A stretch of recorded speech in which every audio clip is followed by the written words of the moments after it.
Just to check, are there other people waiting to come into the meeting, or? So I just started the webinar, so we have the attendees are joining now. We can give them a couple more minutes for everyone to join, and then we can get started. Okay, great. But yeah, just to start off, I would just say I'd like to say thank you to everyone who's joining today on behalf of LIDC. And yeah, I think Lucy, you can take it from here. Thank you. Okay, thanks very much. It's a pleasure to host this event on behalf of LIDC. My name's Elizabeth Hull, and I'm the incoming chair of the SOAS Food Studies Centre and an anthropologist working at SOAS. I must apologise for not being visible to you at the moment. I somehow seem to have some weak connection, meaning that my video won't turn on. Perhaps that will improve over the course of the talk, but please forgive me for that for the time being. Hopefully you can all hear me clearly.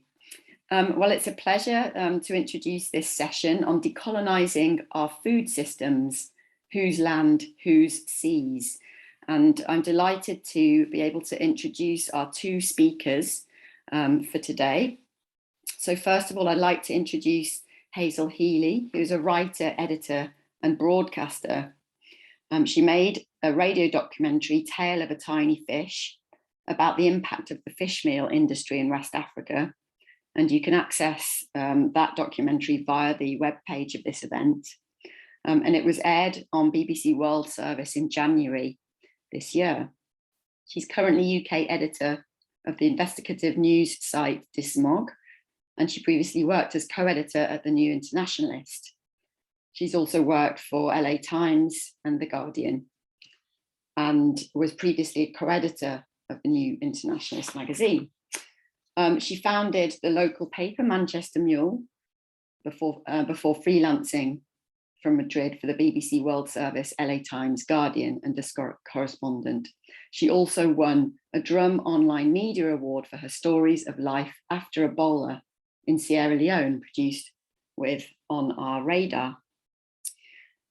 Secondly, I'd like to introduce Namukolo Kipkovic, who is Director General's representative to Ethiopia for the International Livestock Research Institute, based in Addis Ababa, and is the current president of the African Nutrition Society. She's an expert with academic background in both agriculture and nutrition, and she serves on the leadership teams of 2 of the 5 action tracks of the United Nations Food Systems Summit 2021.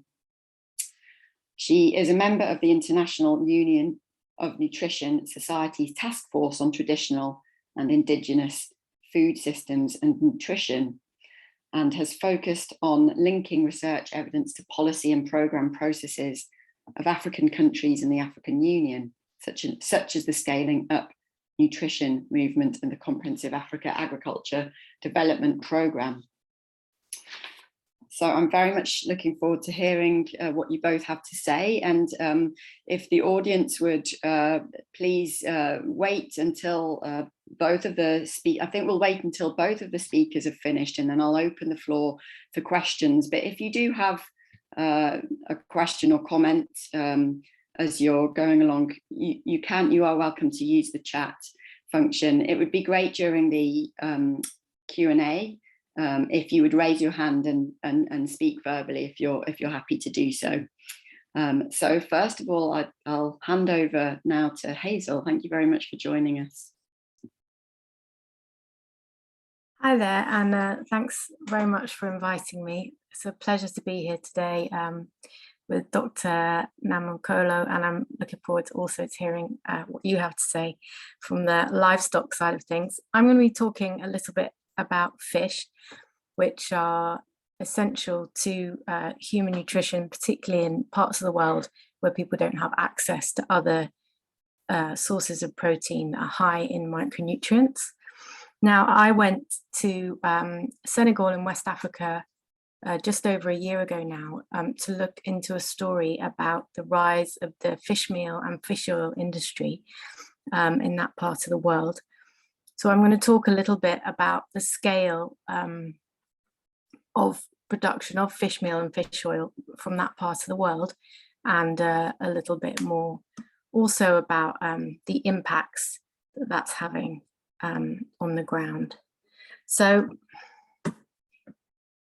the fish meal and fish oil is not a new trade. It's when you take small oily fish, usually pelagic species, and you turn them into two products, fish oil and fish meal. And they've been used in animal feed for about, I think, at least 50 years, possibly more. But the demand for these products is growing due to particularly the rise in aquaculture. So that's farmed fish, which I think is the end destination for 75% of fish meal and fish oil that's created today.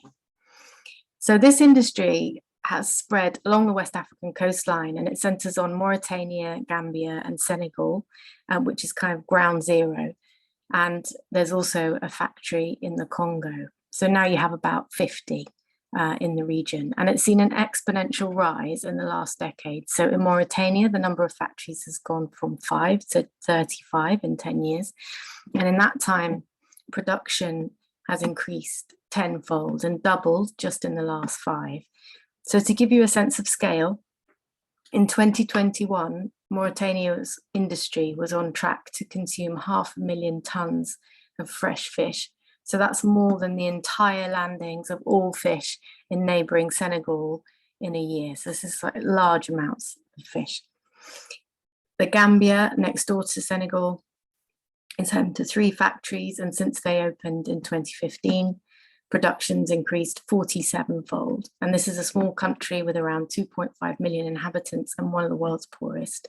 And just one of these factories consumes 40% of Gambia's annual catch.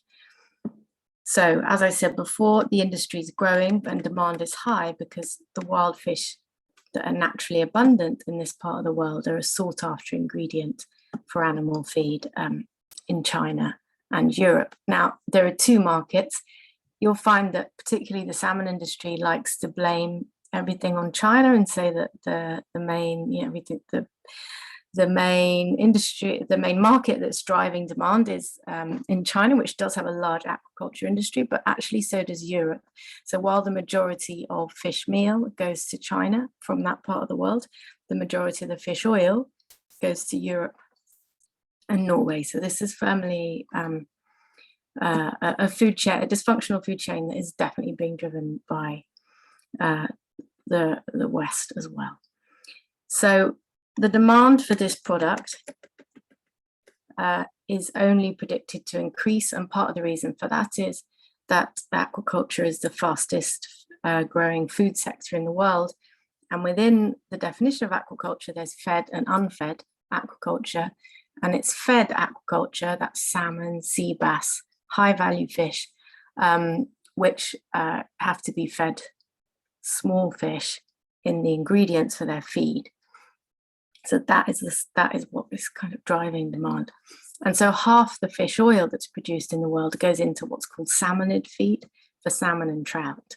And salmon, as you'll know, is one of the most popular fish, and it needs these omega-3s that are found in these small oily pelagic fish that you get off the coast of West Africa.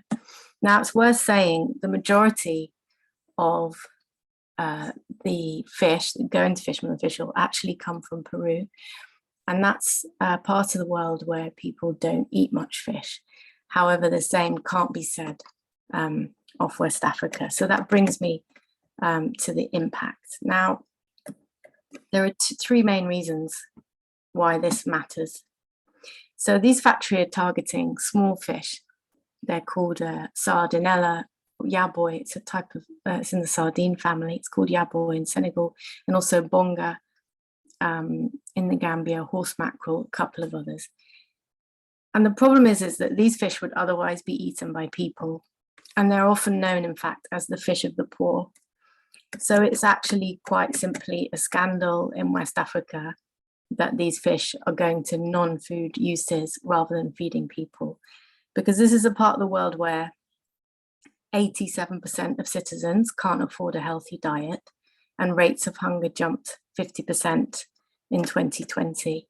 And when it comes to the micronutrients, which are in fish, these small fish in particular, they're highly nutritious. This is the thing that you can't, people can't afford to replace. So, and it's families in the Sahel who are paying the price for the rise of the fish meal industry. So if I break with the statistics for a minute, I met a family in a health center in Senegal on the edge of the furlough desert, and they were pastoralists, which Dr. Namukulo will know their reality very well. And they had just 10 goats, and life was a struggle. Their 2-year-old daughter, Isata, was severely malnourished. And the health workers in the clinic advised the mother to feed her daughter dried fish, which is a source of zinc, vitamin A, iron, and calcium. And Isata needs these nutrients now when her brain is growing the fastest, and actually so does her mother, who's pregnant. But outside, when we went into the market in the 40-degree heat to look for this fish, a trader told us that actually the price had gone up by 40%. So families like Isata's parents can't afford to buy it. So this is how this global commodity chain is impacting on the ground. The industry is rerouting vital nutrients, not just protein, away from those who need it most. And there are reports from the Gambia, Congo, and Senegal that the price and availability of these small fish, the availability has gone down and the price has gone up. In some cases, it's quadrupled in the last 10 years. So the second reason why the fish meal industry is so problematic is to do with women's work. Now, women fish processors salt, smoke, dry, and sell fish all across West Africa. So actually, this isn't just a problem for consumers. The lack of this fish on local markets isn't just a problem in the direct countries where these factories are found, but further inland, places without a sea, Burkina Faso, Mali, where these small amounts of fish are trundled on the back of lorries, inland. And as one woman put it to me, Diaba Diop, on the beach, one of the beaches near landing sites near Dakar, if there's no fish, we lose. It's quite simple. So these factories are in direct competition with the same species of fish that these women's work depends on. So tens of thousands, if not more, because people are very bad at counting women in this sector because it's informal and women's work is not valued as highly as it should be. So 50,000 are counted women doing this work just in Congo and Senegal. Their work is directly at risk from these factories, which are pricing women out of the market. So they can't afford to pay the price that the factories are offering for fresh fish. Now, so women are reporting that incomes are already down. We met traders who were having to sell vegetables instead of fish, which is much less profitable. They're actually campaigning to close the factories down. They're the ones who are most immediately affected. And I guess the third threat, slightly longer term, but is that actually to the fish stocks themselves in this part of the world. So intense harvesting of already overexploited stocks could bring them to the point of collapse. And that's what campaigners are worried about. Surveys show that one of these fish that's targeted, one of these species, Sardinella, is actually at its lowest level in history. So that's kind of a little overview of what the problem is, where this fish meal and fish oil is going, and the people who are impacted the most. So I'll stop there and hand over to Dr. Namukulo. Okay, thanks very much, Hazel, for that succinct but really insightful picture into what's happening. So I'll hand over now to Dr. Namukulo Kovic. Thank you. Thank you very much. I'm just going to share my screen. I'm not seeing it.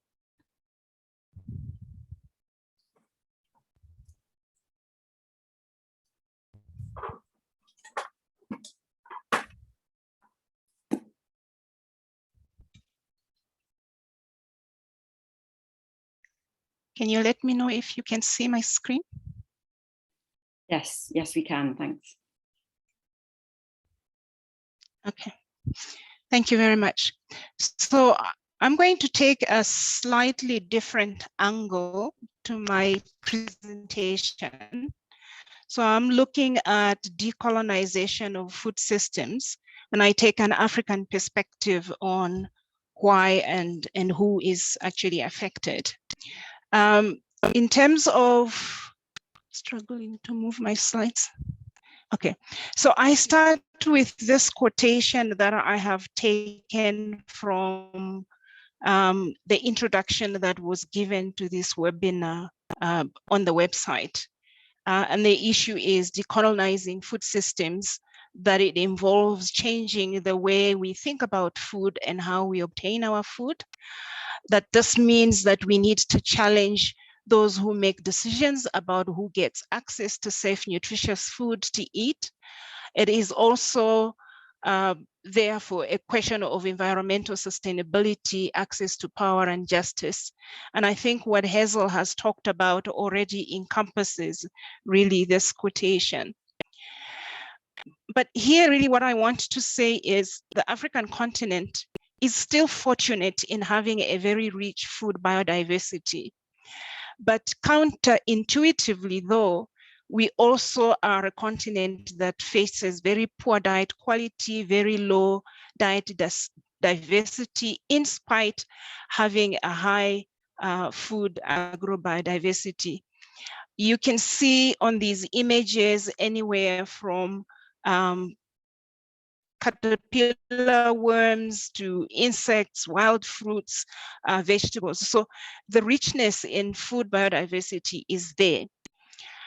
But if we look now at this particular slide, many of you will recall how the Lancet report in 2019 on the planetary healthy diet rattled everybody. But this was the image for Africa. And you can see that we are consuming way below where we should be for many of the nutrient-dense foods. So we need to produce more of things like poultry. We need to produce more of things like fruits and vegetables. And we also have a lot of fruits and vegetables that are still in the wild, where the agriculture sector should actually be working towards creating varieties that can enrich the plate. Instead, my slide is stuck.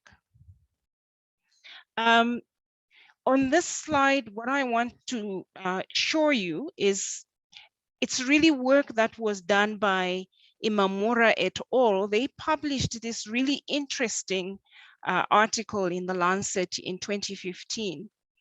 And here, what they were looking at is just the way in which dietary patterns are based on unhealthy food items.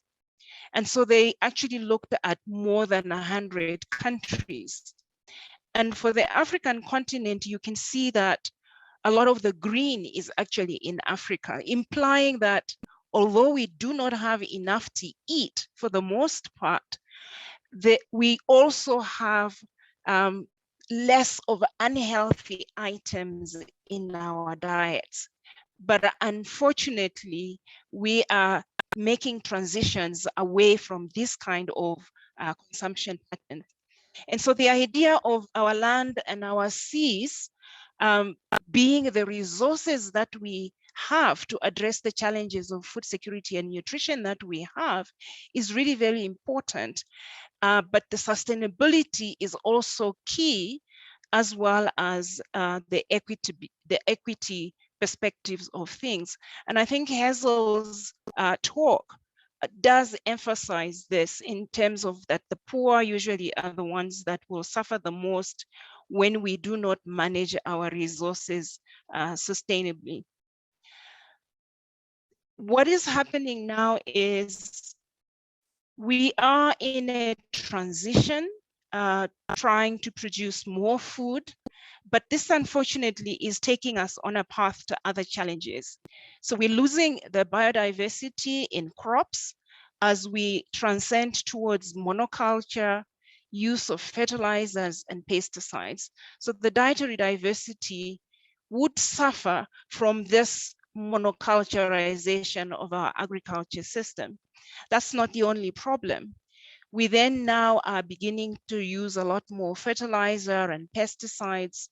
And on these, this is happening at a time when our regulatory and control measures are not very strong.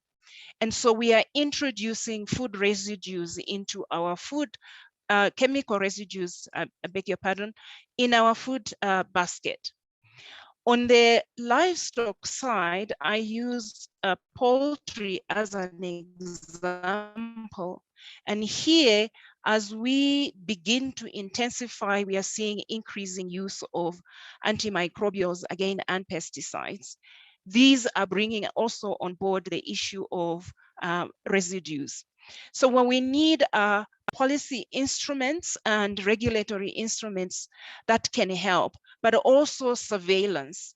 And in fact, we also need to look at using a stronger One Health approach on the continent in order to mitigate some of the problems that we are now introducing as we intensify our agriculture. So we do need sustainable solutions.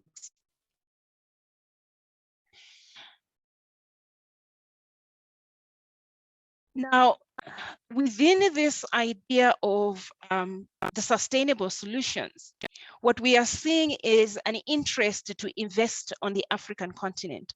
But unfortunately, that investment comes also with challenges like Hazel has indicated of overharvesting, for example, of fish.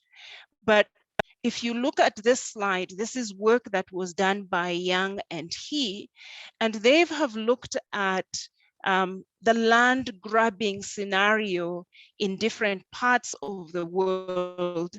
And what you can see is that it's actually very complex. It goes, the reasons are many. It's either for infrastructure, or you have some things happening, it's logging. Sometimes it's issues around the rubber plantations that are increasing, biofuels. So there are a lot of reasons why we are losing land. When the investors come into African countries, they come providing direct investment that African governments actually encourage. But unfortunately, the decisions that are made are not accompanied by adequate thinking around mitigating against the loss of land for the most vulnerable. So poor people sometimes will even sell their land for very small amounts of money and then turn around and become destitute, and then depends on those companies that have now created plantations for their employment. So what we see sometimes disguised as direct investments is actually detrimental to our food systems transformation in terms of where we should be going. Associated with this is also the fact that when we look at our food systems, that rich biodiversity on food that we have, we are actually losing that knowledge because it's not documented in research for the most part. We still carry these as stories and songs, folklore, proverbs, and the like. So we need to pay attention to our traditional and indigenous knowledge around these foods, because this is what we are going to depend on as we move forward. Now, just to give an example in terms of saying the policy instruments that come on board are important. This is an excerpt that I took from a recent policy instrument that was agreed on in Kenya, where they passed a law that criminalizes indigenous seed sharing. So they approve the idea, but then the instrument says you cannot share seeds around. What that does is it then limits our ability to use that rich biodiversity that we have on the continent. So that's this type of instrument, while it may look like it is helpful for increasing food production, is actually detrimental in the long term in terms of loss of biodiversity, in that the farmers then become criminalized for doing just their usual work. Here, what I want to touch on is when we look at what is happening in our food systems on the African continent, we have focused almost exclusively on staple foods. And yet we have settings such as in the pastoralist regions of Africa, in the Horn of Africa, in the Sahel region, where there's very predominant dependency on livestock for food security and nutrition. And I use these two examples of tweets from Save the Children earlier in April this year, where you can see large amounts of livestock dying due to drought, but also having implications on nutrition in terms of reducing food security. Now, this should tell us that in some settings, such as in the pastoralist settings, the kind of solutions that we need to bring has to be contextualized to that. But as the global north begins to discuss around avoiding animal source foods or reducing industrial animal production, we must remember the context in some of these pastoralist settings where livestock then becomes a predominant player in food security and nutrition. Animal draft power, people cannot produce crops if they don't have the livestock that they use for that. For the most part, in some of these areas, crop agriculture is not an option, and livestock might be the only one. So we do need sustainable livestock solutions.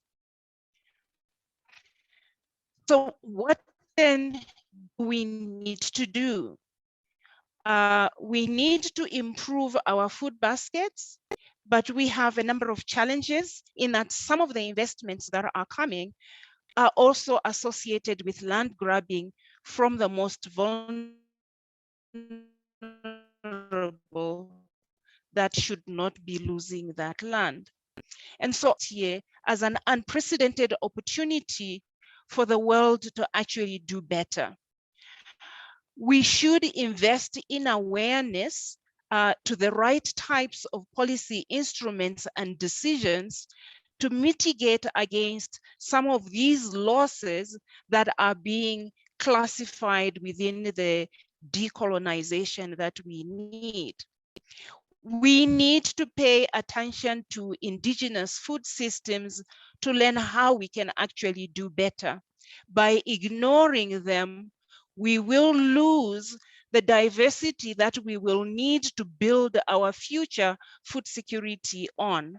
And as the climate changes, we will need this biodiversity for us to develop new varieties of crops and perhaps new breeds of livestock that will be able to survive in some of these harsh pastoralist settings.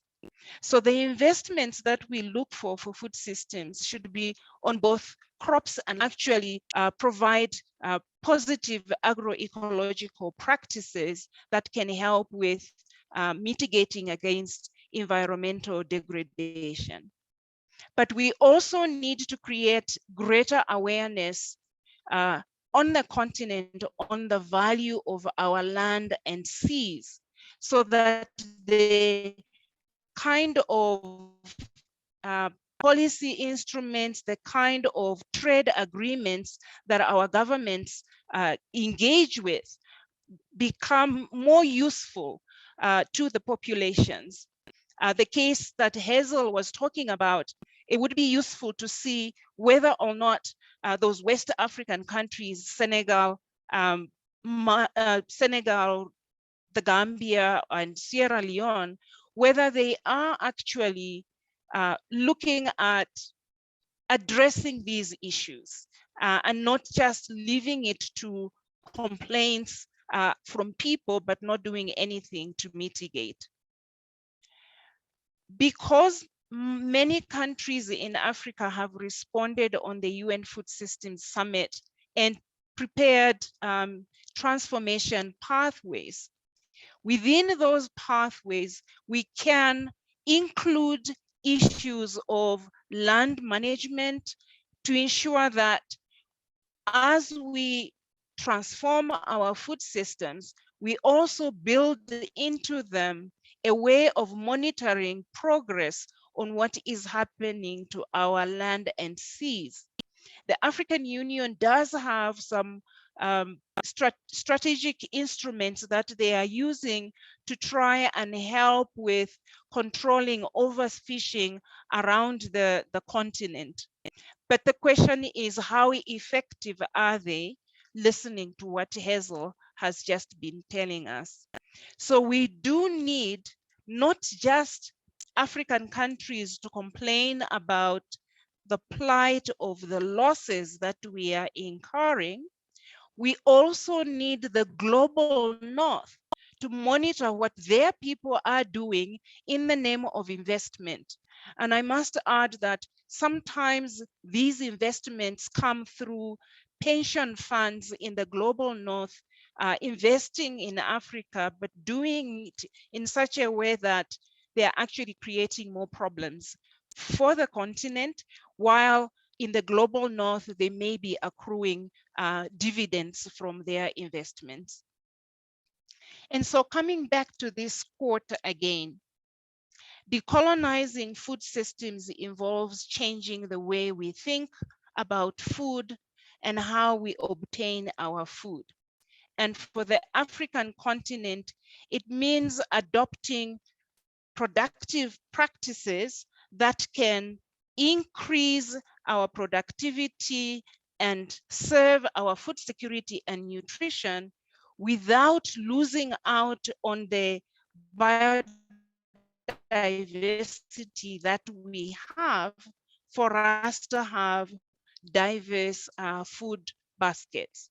And on challenging the decisions that are made, it is important to create awareness of the whole population, including our policymakers, for us to value the diversity that we have, to value the land that we have, to value the seas and oceans that we have, so that the trade agreements, the type of investment agreements we engage in is actually done with a lens on environmental sustainability, access to power, as well as justice for the people who would lose from an investment that is not well designed for the context. And on this, I say thank you. Okay, well, thank you so much, Namokolo, for your presentation as well. And it was really useful after the first smaller case study that we heard from Hazel to get a larger kind of Pan-African perspective on some of these issues. And I think some of the themes certainly overlapped in terms of questions of resource extraction and agricultural intensification arising in both of your talks, and of course the impacts of these forms of extraction on small producers around the continent. And it's interesting to consider the different scales. Namokolo, you're talking about these rather large-scale solutions that are needed around policy and monitoring. And it's interesting to reflect on what those kind of larger macro solutions, what relevance that they might have and what they might mean to the women that Hazel spoke to, who made themselves feel, you know, perhaps rather distant from these kinds of decision-making processes. But that was just an initial thought, and I see that we already have several questions coming in. Judith, you've made a couple of comments. I think your question seems to refer to a particular point in the talk. Would you like to say anything further at this stage to pose your question?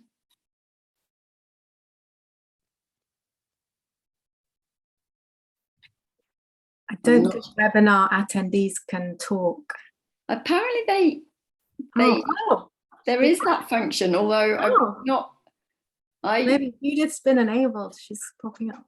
I'm led to believe that Yes, there is that function, but perhaps while we're figuring that out, we can go on to another question. No, Judith's here. She can speak. Oh, she is. Okay. Oh, great. Hi, Judith. Please go ahead.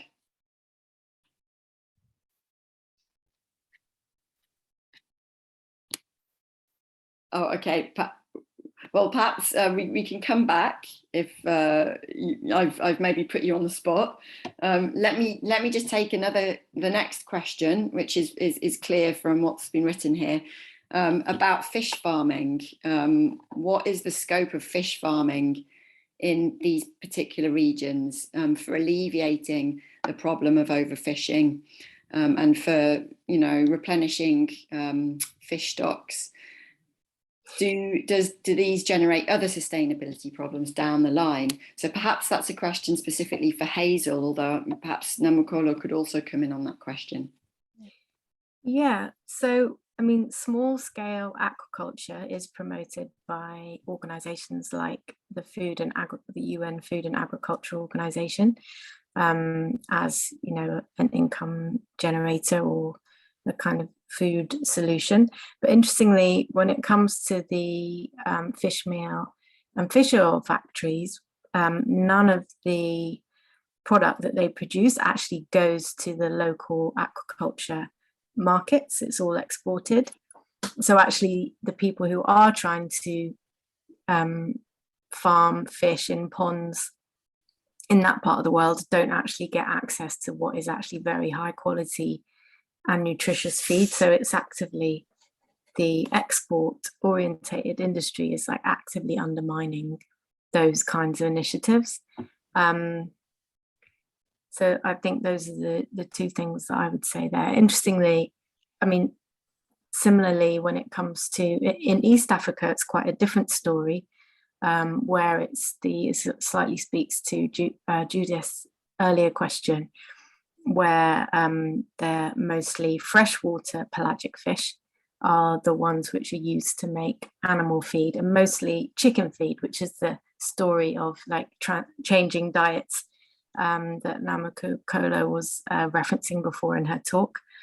And so in places like Kenya, where this small fish, which is called daga or mukene, depending on the country, but these freshwater sardines, which could feed people directly, and again are highly nutritious, are instead being turned into chicken feed to feed this kind of general shift to more like slightly, you know, Western styled diets, which are very unhealthy.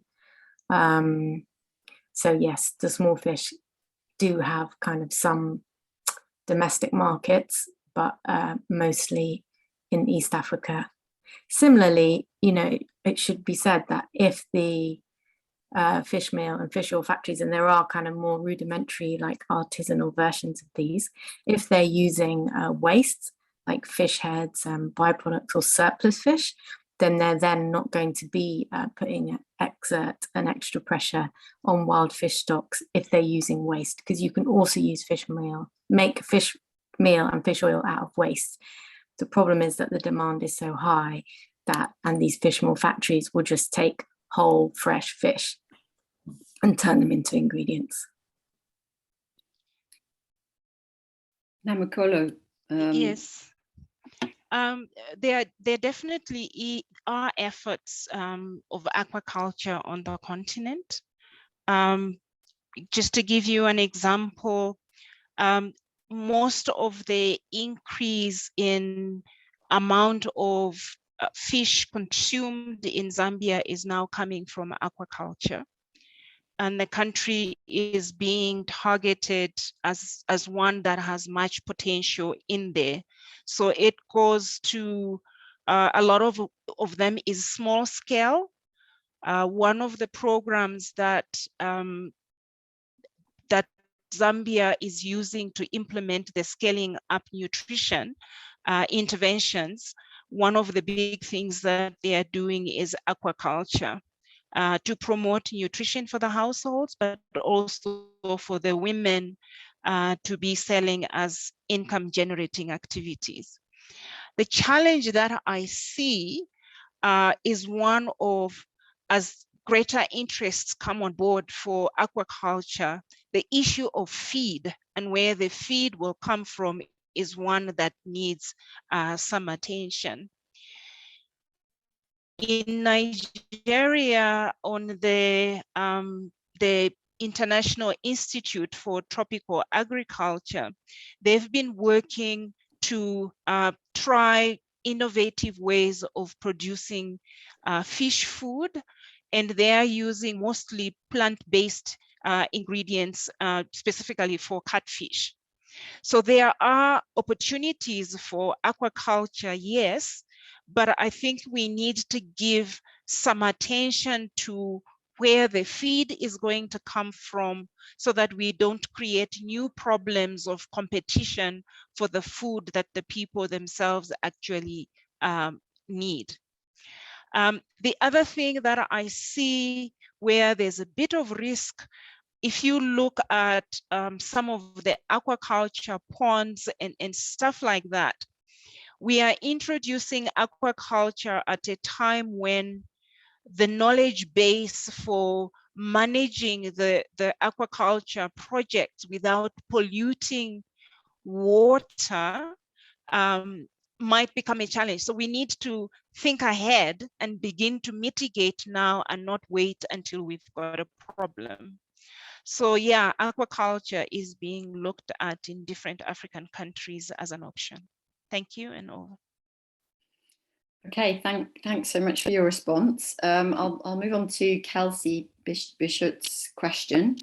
Instead of mitigating climate change through things such as livestock that perform better in hot temperatures, shouldn't we be looking at the root causes of climate change and the unsustainable practices of the food system at large? Would someone like to tackle that Namakolo? Yeah, we do have, the thing with climate change is that it's actually quite complex. The root causes fossil fuels, but we also know that agriculture contributes significantly, for example, to greenhouse emissions. So I think it should be a multi-pronged approach. And I think if we say, no, let's only concentrate on this and not on the other side, we would be doing the planet a disservice, because the type of progress that we need requires all hands on deck everywhere to actually accelerate progress. And so, yes, we need to reduce use of fossil fuels. That must happen. But secondly, we need to look at efficiencies in our agriculture system and begin to produce food in such a way that we can move away from using too much fossil fuels there. But at the same time, we also need to think in terms of the perspective of soil health and preventing degradation, and have that be in the mix. One of my greatest frustrations on the African continent is that we are the sunny continent, if you will, but we are also the continent that seems to be lagging behind on use of renewable energies such as solar. I get frustrated when I am in Europe and I see so many houses with solar panels on their roof. And I'm thinking, why can we not do that on the continent? And so here, I think the work that IFAD is doing with mini grids on the African continent might actually help us. But I think climate mitigation should be multi-pronged because there's just too much at stake to only focus on one thing. Thank you. I'm going to come back to Bruce's question in a moment, but there's a question a little further down that's also kind of looking around these kind of big picture solutions. So a question for Hazel along similar lines is, you know, you've told us what the problem is, but where's your thinking around solutions, and who actually has the power to do anything about what you've described? Yeah, I'm glad you asked me that question, because I do have an answer to it, but I didn't put it in my presentation. So yes, what are the solutions? So you could broadly divide them into kind of two different groups, but one that's favored by the industry is engagement. So that is where you try to engage with the marine ingredients companies which are sourcing from that part of the world or are keen to source from that part of the world. So that's Cargill, Skretting, Maui, Biomar. These are the aquafeed and animal feed companies that need this fish meal and fish oil ingredient. And they have like a West Africa Marine Ingredients Roundtable that they've set up. And although there's quite a lot of research done already by the UN and others, they're commissioning their own research to look into the problem. And so there's also something called a FIP, Fisheries Improvement Project in Mauritania.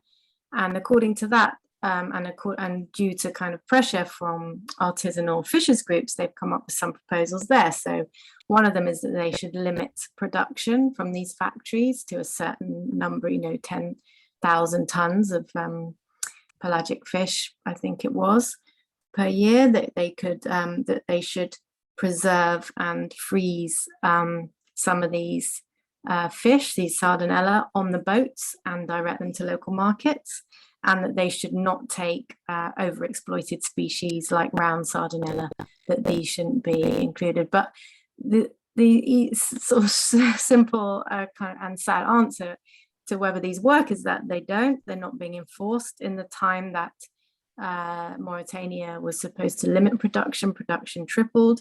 And although some fish is being frozen and diverted to local markets, which is good, it's like, if you'll excuse the phrase, a drop in the ocean, like compared to the amount that's being taken out.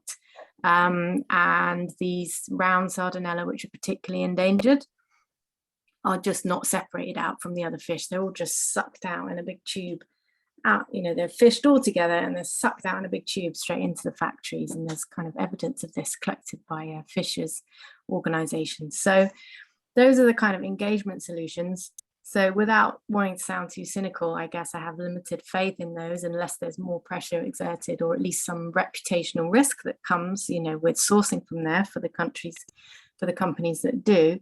So the thing that artisanal fishers organizations and women fish processors organizations and campaign groups, of course, are calling for is for these factories to limit their production, their ingredients to what I mentioned before, waste, byproducts and surplus fish. So to only use the fish that's like leftover fish that wouldn't otherwise be eaten.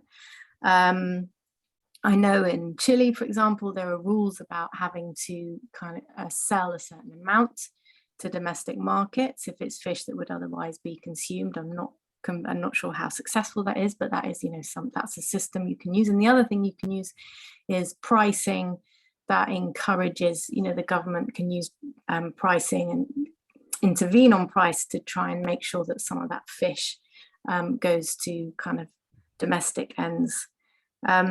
And then there are also some big negotiations or lobbying efforts, I suppose, by like the salmon industry and the marine ingredients industry, and then the NGOs on the other side, fights over the definition of what is sustainable. So if, interesting to come back to the previous point about, shouldn't we just be mitigating climate change? Well, interestingly, the salmon industry, positions itself as like a low carbon alternative to meat, but it has this huge food justice, climate justice issue of the wild fish that would otherwise feed people in a vulnerable part of the world. So that points to the fact that your climate solutions can't come at the expense of people in the global south whose climate is already, more degraded than other parts of the world because the earth is heating up quicker. So there's debates about what's sustainable in the EU, for example. That's a way to influence trade and what's allowed, what isn't allowed. And then to go back to Namakolo's point earlier, there's the WTO rules that would phase out dysfunctional subsidies. There has recently been a new law passed around or agreement reached around phasing out harmful subsidies on, for foreign fishing fleets. I think it hasn't gone far enough as people wanted, but that would at least help make it less profitable for boats that are fishing those kind of fish from that part of the world. Another area is investor campaigns, which also Namakolo mentioned. That there's an NGO called Feedback Global and another one called Changing Markets who've started to try and educate investors around aquaculture and why it isn't such a sustainable and green investment as they might have been led to believe. So you have that, and then you have, I guess, investigative journalism, the sort of work that we do, which helps to shine a light on when sustainability claims are untrue and trying to hold these very powerful actors accountable.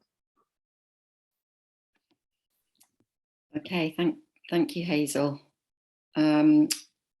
Bruce Curry asks, do you know of any work on the impact on justice for future generations at the preconception and prenatal stages? So I guess this question is dealing with the nutritional well-being of women during the gestational period that has an effect on children's well-being into the future, which is a huge issue in public health. And perhaps to widen out the question to a gendered question more generally, because Hazel, you were working with women traders. I just wondered whether you had any insight into whether women's nutritional status was being affected. Did they also consume the food, to consume the fish, or was it mainly their incomes that were affected? Did you get much insight into that? Yes, so yeah, everybody eats fish in Senegal, which is where we went, women, children, everybody. But actually in West Africa, 50% of women have anemia. It's one of the highest rates in the world. And iron is one of the key nutrients that's included in this fish. Another really big deficiency is calcium. I think something very high, like 90%, as high, between 70 and 90% of children in Senegal under fives, I think, suffer for sort of calcium deficiency, and that is another important vitamin or nutrition source of nutrition that's in this particular oily fish. So I think really that's what makes this story such a scandal, is that it's the same ingredients that make this fish a really good source of food for salmon that would also make it a really good source of food for children and also for unborn children. So you have one of the other destination markets for fish oil and fish meal is pigs. So actually they use it to wean piglets. So the fact it's being used to wean piglets in Denmark at the expense of children's diets in West Africa is a huge justice issue. And it just illustrates a problem, a wider problem, but I think it's very dramatically illustrated in this particular food chain. In terms of like what's being done about it, I found that nutrition was like a highly political subject in Senegal, and the government had sort of which has done well on various indicators in the past, and is tired of, I guess, foreigners coming in and telling them what they are or aren't doing enough of. So there was a certain amount of not being that keen to share lots of information, but they had also renamed their sort of task force from the malnutrition task force to the nutrition task force, just like a small subtle shift that they want to keep a sort of positive face on it. But that the government, I guess, isn't making the decisions when it licenses, as Namakula was saying, when it licenses these factories or agrees to these trade deals. It isn't putting nutrition of its children, women and children, first. And as one of the government officials I spoke to who wanted to remain anonymous put it, that when it's between nutrition and money, money always wins. And that's why I think, to come back to the wider solutions question, that you also need to be looking at sort of different development finance, debt relief. You need to be thinking in a really big way if you're going to enable governments to kind of make those right choices. If Senegal, for example, is one of the most highly indebted countries in the world, so it's going to take the choice of foreign currency, over almost anything else, it seems. Thank you. Did you want to add anything there, Namakolo, about the early life nutrition? Yes. The scaling up nutrition movement, one of their big focus area is what is being called the first 1,000 days of a child's life. That starts at conception up to when a child is 2 years old. And so it covers both prenatal and postnatal period for the child. This first 1,000 days is being targeted specifically because this is when we have most of the brain development of a child actually take place. And poor nutrition can actually impact brain development, and in turn that leads to other problems. So children, and that has a ripple effect on following generations because of the earning capacity of parents. The African Union, working with WFP and different countries, have done cost of hunger studies where they've actually shown anywhere from 3% to 16.5% of GDP being lost just as a result of undernutrition. That doesn't even include the over part of nutrition, of obesity or overweight and whatever. If that was included, the costs would be much higher. Now, within the first 1,000 days, from an agriculture perspective, the institution that I work for, the International Livestock Research Institute, has done some work supported by the World Bank, where it's very clear that you can actually help reduce stunting by adding animal source foods to children's weaning foods, for example. Because their micronutrient requirements are so dense for the size of the body and the high rates of growth, they actually need foods that are concentrated in micronutrients, and animal source foods have been shown to help with that. That must be put in the context of climate change and the fact that that slide that I showed you of the Lancet, you can see that consumption of animal source foods in Africa is very low.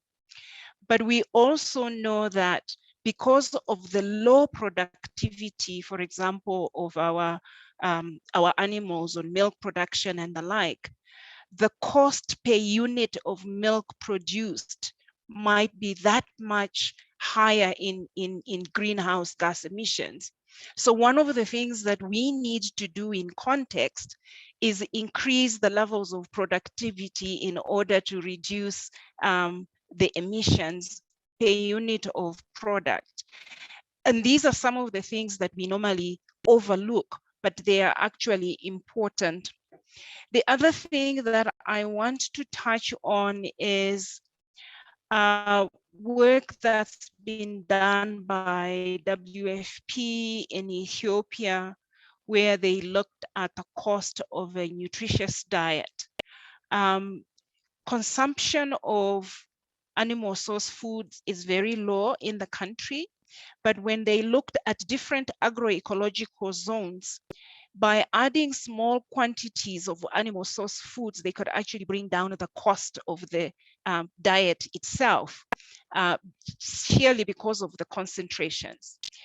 What is then important from a sustainability perspective is that the production practices that we adopt on the continent, as I indicated, as we intensify, must take a strong sustainability perspective. There is work that's been done that shows that with different feed quality, you can also reduce emissions from dairy cows, for example. But I think these are areas that require some attention. And definitely, just to give you, I want to give you just one quick example from Zambia, where in the northern part, there's a recent study that was done where they do have small pelagic fish. And those fish they were putting in the household, the adults eat them, but not the children, because they felt the children would choke on them. The big fish that they catch, because it's a lake area, that is not consumed, that is an income generator, so they sell those. So the children that needed the dense fish to consume were not being given that because of fears the children will choke. So the study looked at grinding the dry pelagic fish and adding that to the child's porridge. And they have actually demonstrated reductions in stunting as a result of that. That's an equity thing. The fish is available in the household, but they won't give it to the child for fears, as I've indicated. And so sometimes it's production practices, sometimes it's also behavioral and knowledge. So we really do need a comprehensive way of addressing issue during pregnancy and for children. Thank you. I just wanted to add to that the school feeding programs can also be a really good way to channel fish, these small fish into, as Judith I think was saying, mixed with rice for school lunches in various countries have been shown to have similar effects to what you were just describing. There's been various case studies, I think. The woman who just won the World Food Prize, well, it may be last year now, is it Shakuntala Thilsted? Shakuntala, yes. So she's done a lot of work on this, on the benefits of diverting small fish into children, into school feeding programs. Yeah. Okay, thanks to both of you. There are a couple of questions here that both are looking at the kind of global scale politics and political will that's driving or perhaps inhibiting some of the solutions that are needed. So the first question by Jake Richardson, picking up on your point, Namakolo, about the need for monitoring of financial investments, particularly by the global north and in the global south. So are you aware of whether such mechanisms actually exist at all, or are centralized monitoring mechanisms still just something that we can only dream of, and is resistance to these kinds of projects really more localized? So perhaps that's one for you, Namakolo. I think in terms of investments, usually when large companies from the global north, and increasingly so now also from China, when they come under the guise of foreign direct investments. Very attractive to our politicians because they can have something to point at for their voters to say, look what I have done. And I think the controls needs to come from two sides. One is from our own politicians in terms of providing guidelines on what not to accept and what not to just go along with whatever we've been given in the investment. The second one is also to do with awareness in the global north. There was some pension schemes in Europe, for example, that had invested heavily in Mozambique in some plantation where literally people became homeless because of that plantation. Awareness in the global north of where your money is actually coming from for your pensions. I think providing that awareness for people to demand to know where their investments are coming from. The same way as we are saying you should be aware of whether the clothes you are wearing are coming from child labor and then therefore mitigate against that. So we do need a multi-pronged perspective. The other thing is with a lot of these investments when they come, if I look at the food processing industry, for example, I'm usually quite critical in terms of in the global north, the realization of that there is a challenge to overuse of fertilizers is on board, and there are efforts to reduce fertilizer use. Europe stands out compared to the Americas by looking at agroecological principles and regenerative agriculture. But the same kind of programs, when they come into the African continent, what is sold is what they are trying to get away from in the global north. So I see Africa as an opportunity to leapfrog some of these problems. Where you already know there is a challenge, let's not do it. We know that deforestation is a negative thing, but then when you are investing, why is that your choice of investment when you come on the African continent? So I think this broad awareness from all parties concerned about the impacts of the investments in terms of where it is done amongst vulnerable communities, it needs to actually take center stage for people to actually do feasibility, perhaps studies around that. I feel like I'm rambling. Over to you. Not at all. Perhaps I'll take one last question for both of you to reflect on as we're running very much out of time. So this will be the last question, and apologies for anyone who didn't get to ask their question. So a question from Sun Kyu Kim, who asks about the role of sub-Saharan governments who are often torn between export, crop development, so production for export and production for domestic food security.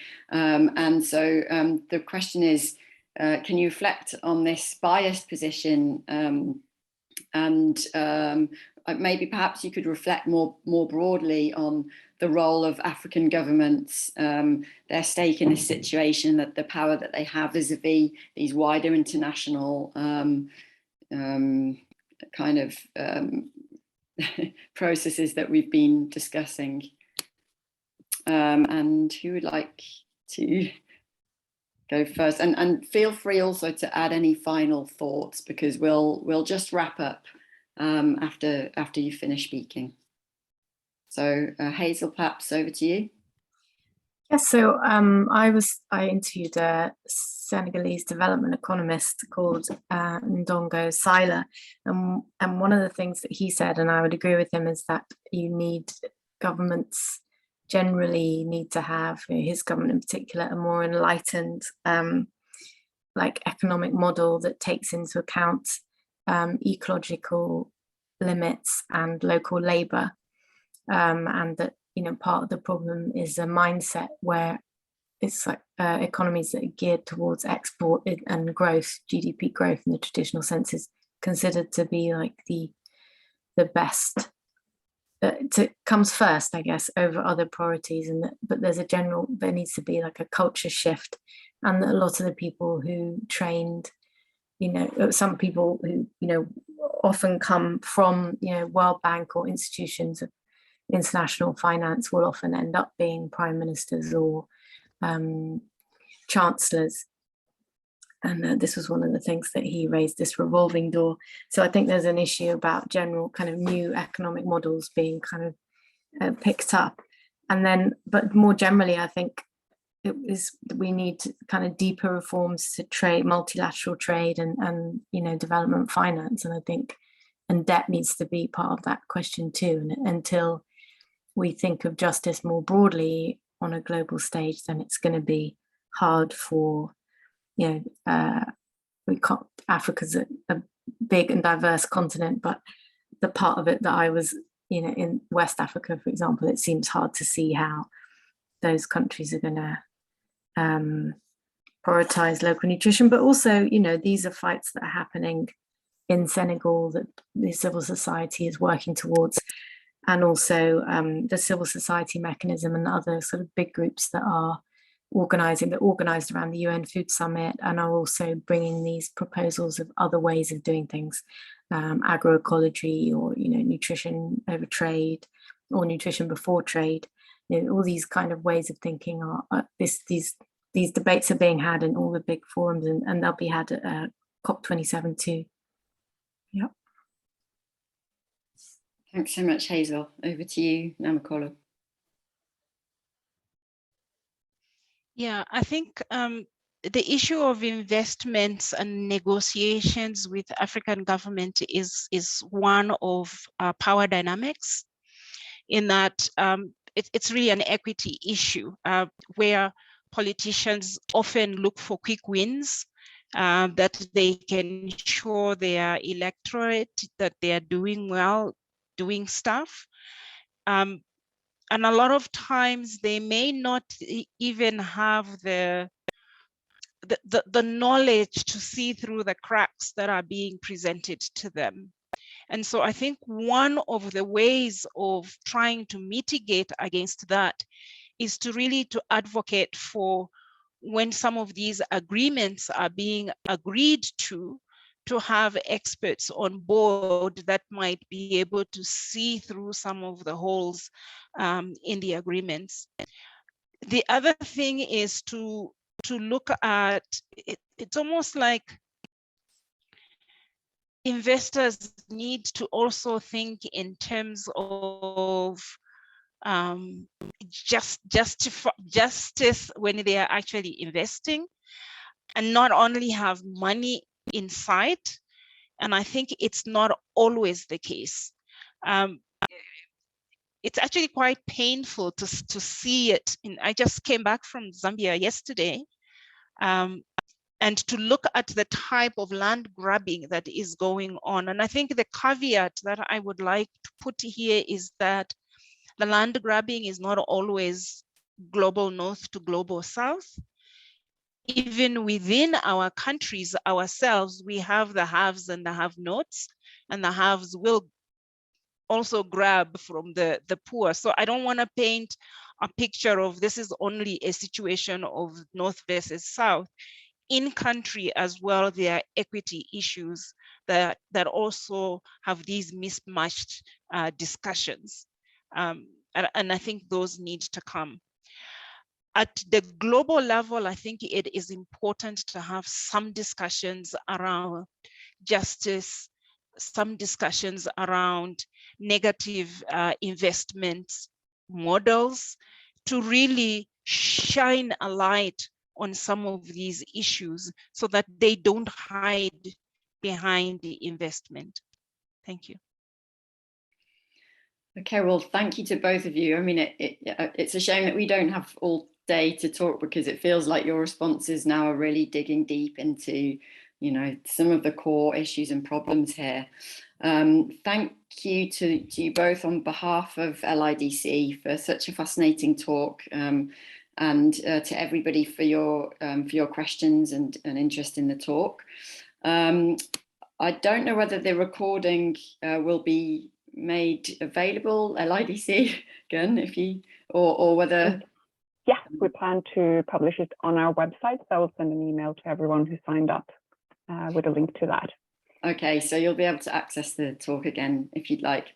So thanks again, and hopefully we'll be able to collaborate again in the future. And thanks both to Hazel Healey and to Dr. Namukolo Kovic for your contributions today. Thank you. Thanks. Thank you.